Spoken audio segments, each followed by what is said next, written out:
Learn the most empowering hiring techniques. Land the most desirable talent. Launch your company towards massive success. This is the Higher Power Radio Show with your host, Rick Girard. The reason why people think hiring is really hard is because interviews are conducted without a defined set of criteria to which a person is being evaluated.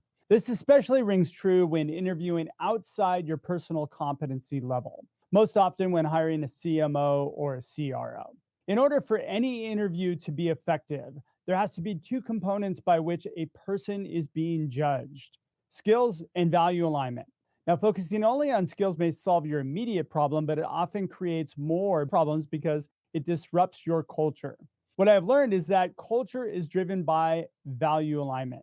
So understanding how a person aligns with your values in an interview is the most important criteria that needs to be evaluated to make a strong hire. Hi, I'm Rick Girard, and welcome to the Higher Power Radio Show. We help entrepreneurs and executives win the strongest people by sharing insights from top-performing rebel entrepreneurs, game changers, and industry leaders like our guest, Mr. Matt Blumberg. Matt is a technology entrepreneur, business builder, and CEO of Bolster, which is an on-demand executive talent marketplace that helps accelerate companies' growth by connecting them with highly experienced, vetted executives.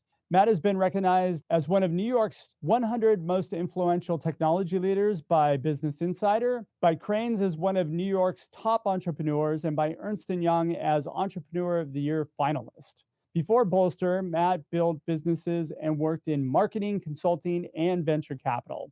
He is the author of Startup CEO, Startup CXO, and Startup Boards, which released in June of 2022, which is what makes Matt the perfect expert for today's topic. Matt, welcome to the Higher Power Radio Show today. Hey, Rick, thanks. Great to be here. It's a pleasure to have you. All right, so we're going to talk a little bit about hiring a CMO. We haven't really done that very much on this show, and I think specifically sales and marketing hires tend to be the ones that I hear the most complaints about. Would you agree? That does not surprise me at all. And I will just say, although I think I'm very qualified to talk about this topic of hiring a CMO, there are a lot of people that are listening to this right now laughing that I am here talking about hiring a CMO, only because I've hired too many of them because so many of them did not work out. Yeah, but you're getting it right. Exactly. Practice makes perfect.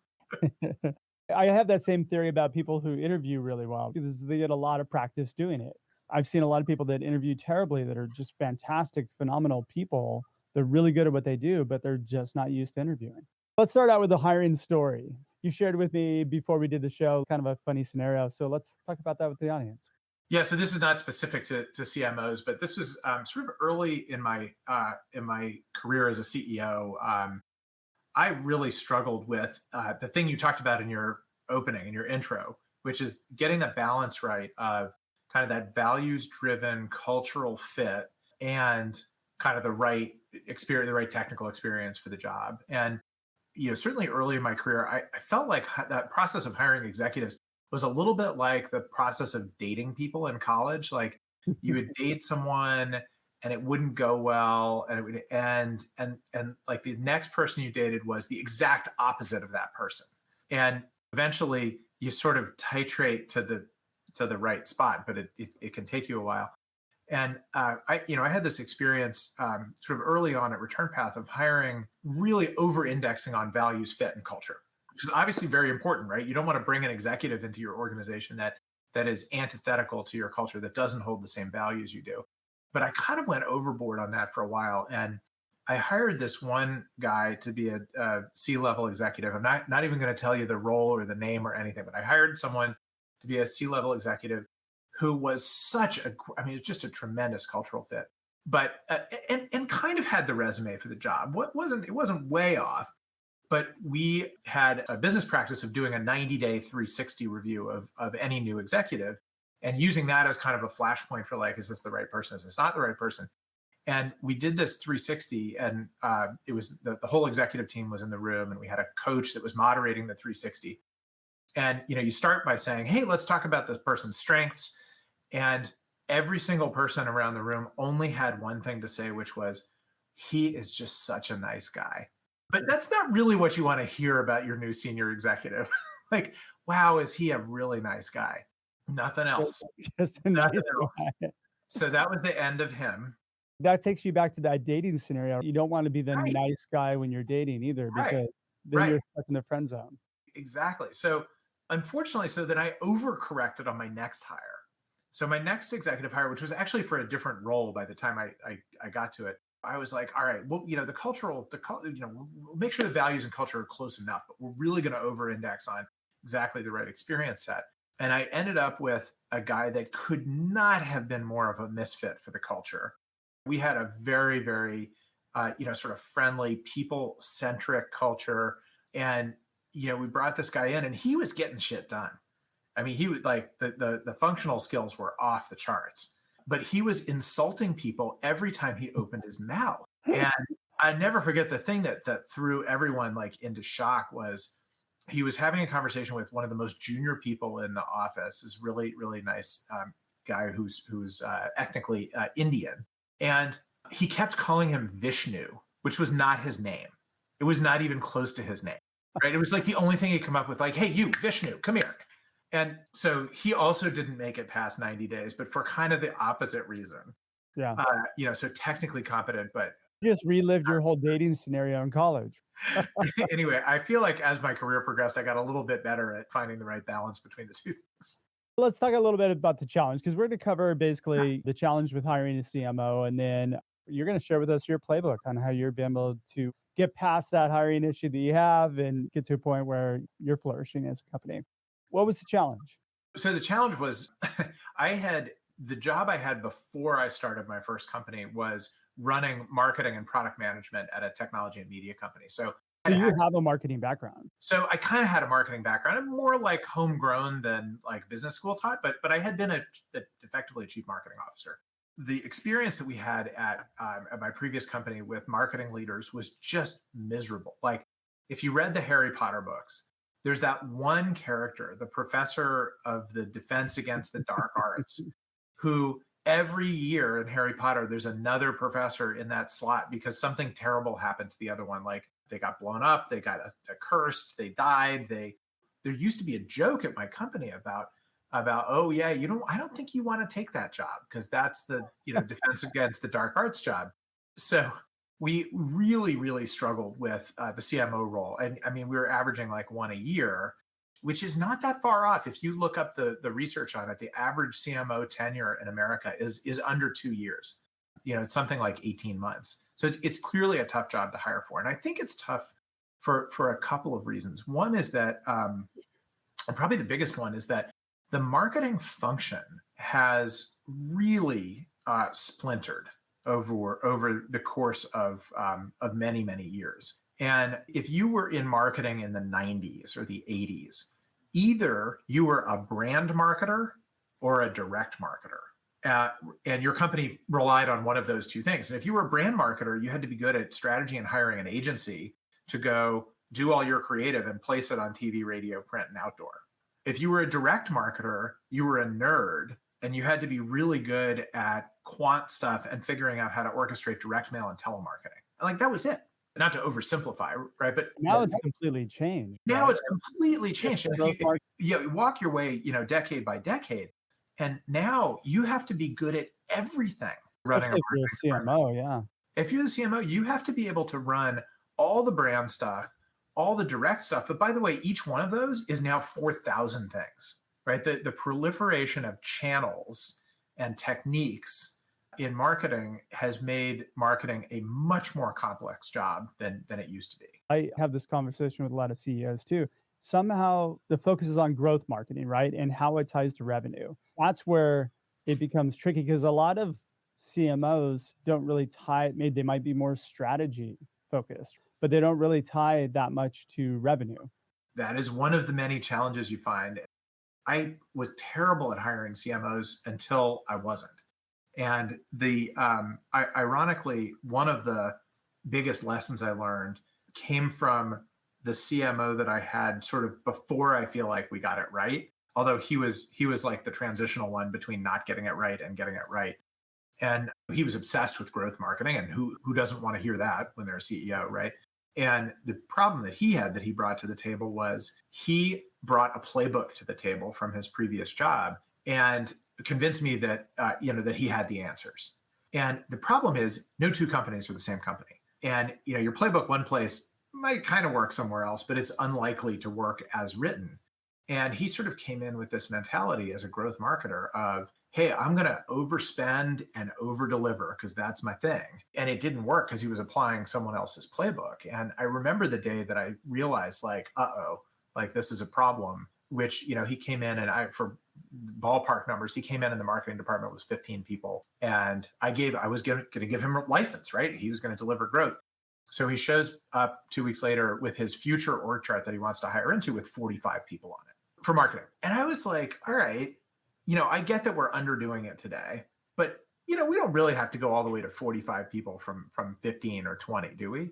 So I was like, well, walk me through this org chart. Tell me who everyone is on here. And he gets to one box, and I can't remember what the box was, but it had some kind of nebulous title on it. I said, well, what is that? What is that job? And he literally couldn't answer the question. He was like, I can't remember what that person did at his last job in his last playbook. So I was like, all right, maybe we don't go all the way to the 45 people. Why don't we start by adding, 5 or 10 or 15 and doubling what we have now? Anyway, it's a tough job. And I struggled with it for 15 of the 20 years running that company until I think we kind of landed on a formula that worked. That kind of brings to mind a couple of things. One of the things I think we run into are positioning problems with that. We need a CMO, or we need somebody so desperately that we go after the skills or we go after the culture, but we're really not going after the person that's positioned right for organization too. We talked before about CEO wants somebody who's run something out of somebody else's company and they've already done it, so they just want them to do it again. Not realistic. You're listening to the Higher Power Radio Show. I'm your host, Rick Gerard, and for our podcast listeners, we're going to take a quick educational moment from our sponsors. Hi, I'm Jeremy Ames, your host of Signals, a Starbold Studios production. I'm taking bold ideas and real challenges submitted by leaders like you and turning them into powerful conversation with actionable results. Some weeks, I'll react in just 4 minutes. Others, I'll bring on experts for deeper dives. So send up a signal and I'll throw you a line. Hey, check out stridesearch.com. There you'll find additional content and resources and a link to order your copy of Healing Career Wounds. Let it be your guide to landing the strongest talent. Our guest today is Matt Blumberg. He's the co-founder and CEO of Bolster. And we're talking a little bit about hiring a CMO. So we just talked a little bit about the challenges that he experienced, which I'm sure some of you can relate with. And now we're going to talk about how you solve the problems. How did you conquer this issue? There's sort of this series of like 3 aha moments that I had around this particular problem. And this comes back a little bit to some of the things you said before about like his marketing strategy or his marketing tactics and how do you think about that? So I had these 3 aha moments that kind of built this playbook for me. The first aha moment was that marketing suffers from what I call the French fry problem. The French fry problem is that you can always eat one more French fry. Like you're never too full to eat one more French fry. You're too full to order another order of fries. But if someone puts one more fry in front of you, like if there's one fry left on your plate, you're never too full to eat that fry. So marketing suffers from the French fry problem because marketing can be a never-ending laundry list of tactics, right? There's always one more blog post to write. There's always one more keyword to buy. There's always one more web page that needs sprucing up. There's always one more this. There's always one more that. And if you let your marketing department become the French fry department, you might as well not have a CMO. Like you might as well have that just report somewhere else in the organization as a service center. So the kind of definitional change that we tried to make was moving marketing, as my COO said at the time, moving it from the tail to the nose. And what he meant by that is that marketing really is strategy, right? Marketing at the end of the day is what's your brand, what's your positioning, what are your key messaging points, and how do you get them across to the intended buyer of your product? When marketing is the list of tactics get done, but kind of in a vacuum. And when marketing starts with the right strategy, right? Who are we? Who are we trying to reach? And how are we going to reach them? Then you're off on the right foot. And then it becomes the baked potato problem.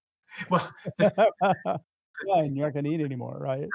The thing you still have to do is you still have to figure out how to make room for some French fries.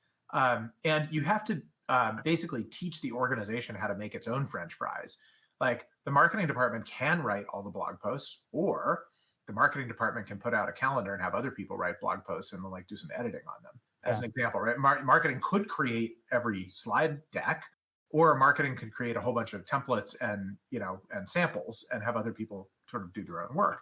Yeah. So you have to make room for some French fries, but it's really about that strategic mindset shift from marketing at the nose, not at the tail. So that was the first aha. Okay, so you're shifting to strategy first. Strategy first. The second realization, to get back to our prior topic, is that no one person is the master of everything in marketing. There are too many channels. There are too many tactics. Marketing itself is, a mix of product-focused marketing, demand gen, branding, advertising, marketing ops. You come up with the list of functions. Looking for the CMO that has mastered all of them is a waste of time. So that was a really important realization, that I was not actually looking for a jack of all trades, but that what I was looking for was someone who knew how to build a marketing machine where the machine could do all of those things, but the person didn't have to be able to do all of those things him or herself. They just had to know enough about everything to manage everything properly. You said a key word there, a builder, right? Like you need somebody who can build something. Build and orchestrate. And that kind of gets to my third aha, which was that the biggest aha was that what we needed to do was really build a marketing machine and build a leadership pipeline in that machine that could actually grow CMOs. So walk me through what that means. Yeah. So what that means, first of all, that with the person at the top of the pyramid at any point in time, that CMO has to be a good leader, a good orchestrator, and has to be intellectually curious, right? They can't say, oh, I'm a demand gen person, so I'm just going to build a demand gen oriented marketing department, and I'm not going to worry about the rest of the stuff because demand gen's always worked for me. Marketing is orchestration of lots of pieces and parts. So you have to have someone at the top of it who knows enough about the pieces and parts to orchestrate and is intellectually curious about them. The second thing you have to do is build a culture of leadership development, and to some extent a culture of cross-training, so that the next level down from your CMO, right, the person that's focused on brand and digital, the person that's focused on product marketing, the person that's focused on demand gen, the person that's focused on whatever sub-function, is getting enough exposure to the whole machine and enough development and grooming as a professional and as a leader that one of them becomes the obvious choice for the next person in the role. And so on, like the third layer down, you have to have people that you're grooming for the next layer up. By the way, and that is the key to retention these days too. I mean, like really, if you want to keep people at your company, do that.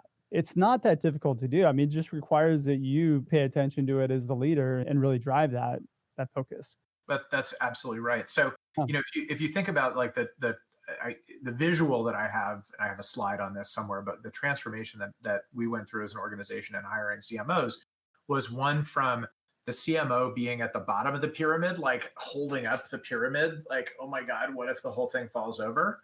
To the very stable pyramid, not the inverted one, the very stable pyramid with the CMO on top, and the CMO leaves, you put another CMO on the very stable pyramid. That's a great image. That's critical to also hiring too, because look, if you can show that we have a growth path here and we can help you get to where it is that you're looking to go, you're going to start here. But like we're a culture that fosters growth.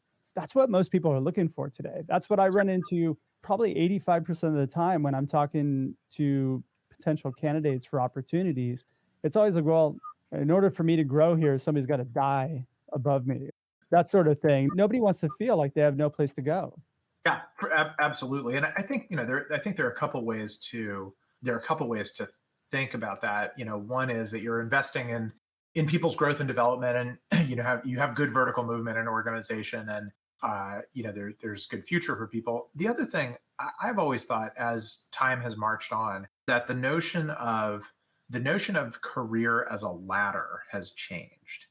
Right. So it used to literally be like the person above you has to get fired, quit, or die, and then you can move up a rung on the ladder if you're like the best person for it. And I think the ladder has given way to the jungle gym. So the next step in your career need not be the one above you. It might be one off to the side. Now, it has to be something you can reach from where you are, You're unlikely to go from writing code to writing copy, although I don't know, maybe you can. But the organizations that I've always run have really focused on moving people around as their interests change and as the skills they want to build as that list changes. So product managers become engineers, and engineers become product managers, and people in marketing move into sales, and people in sales move into customer success. And you can really build a tremendous base of skills as an early career, mid-career person by thinking about your career as a jungle gym instead of a ladder. That is so very true. And you have to look at it that way, especially when you're a startup, because quite frankly, like, you're flat anyway. You're a flat organization for the most part. You're definitely right that the ladder needs to go sideways as opposed to up. Well, we're getting pretty close on time. Matt, what would be 2 or 3 key takeaways you give the audience that can plug into the business today? One, I think, is really making sure that you find that right balance between culture and values fit and technical competency, and that you don't cave on one in service of the other. Like, they're both important. If you want, particularly hiring senior people, they're just both important. And, if I had a second one, I think it is the last thing we talked about, that concept of, helping your people architect their own career as if it's a jungle gym and not a ladder. And it's just a great way to retain people. It's a great way to bring expertise and fresh thinking across your organization. Yeah, and get people to join your company. The truth is, most people are hiring because I have a need. You need to fill it for me and get this job done, and don't talk to me. Just go do the work. And nobody wants that today. Everybody wants something that can really delve into the work that they want to do. That's why we're seeing so much pushback and so many people firing their bosses. That's right. So very true. Matt, thanks so much for your time investment today. And I want to welcome you to the Higher Power Radio community. Now, what would be the best way in which members of the audience can find you, find your book, all that good stuff? My email is matt@bolster.com. My blog is startupceo.com. There are links to all the books there. And those are the best ways to find me. We'll have all that linked in the show notes as well. So I want to thank our listening audience for tuning in to this week's episode of Higher Power. Quick thanks to our team, Brian Colburn, Andrea Ballin, and Ayla Gerard. If you're listening to the podcast, please subscribe, review, and share after all this show's for you. And we want to continue to bring you valuable content week after week. You can join the Higher Power Radio community at Higher, H-I-R-E, Power, P-O-W-E-R, radio, R-A-D-I-O.com. Or you can drop me an email at rick@stridesearch.com. Tune in next Tuesday. Our guest is going to be William Glass. William is the co-founder and CEO of Ostrich. I'm your host, Rick Gerard, and you have been listening to the Higher Power Radio Show. Aloha. Thank you for listening to Higher Power Radio. Catch our LinkedIn Live show every Tuesday at noon, or download the podcast on iHeartRadio, iTunes, YouTube, or your favorite podcast platform. We appreciate you joining us on Higher Power Radio with your guide to hiring success, Rick Gerard.